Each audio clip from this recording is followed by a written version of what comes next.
ఇంకా మీ ఎమ్మెల్యే గారు కూడా వదిలిపెట్టాడబ్బా, వెంటాడాడు. ఏ సమరం మనది అయితే విజయం మనదే కదా, కలలే కడలి ఒడిలో అలలై ఎగిసే కదా. ఒక పక్కన ఉప ముఖ్యమంత్రి గారు పవన్ అన్నతో పోరాడారు, పరుగులు పెడితే ఇంకో పక్కన శాసనసభకు వస్తే చాలు అన్న యువగల మామి కొంచెం మీదే బాధ్యత కదా అన్నాడు.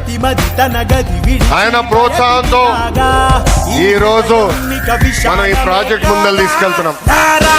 మొదటి అడుగు ఇప్పుడే పడింది సోదరా, సకల జగతి కోసం సయ్యంటు సాగదా, కలలు గన్న కాలం ముందుంది చూడరా, గెలుపు పిలుపు వింటూ 4 లేన్లు లోడ్ చేసినప్పుడు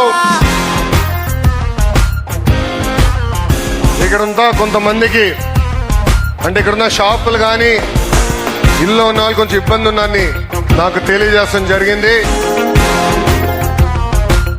ఇక్కడ గౌరవ కలెక్టర్ గారు ఉన్నారు, ఇంకా కొల్లు రవీంద్ర గారు ఇన్ఛార్జ్ మంత్రి గారు ఉన్నారు. వాళ్ళందరికీ చెప్పాను, బాధ్యులతో ఒకసారి కూర్చుని ఈ ఆమోదమైన పరిష్కారం ఎత్తుకోమని వాళ్ళు కోరటం జరిగింది.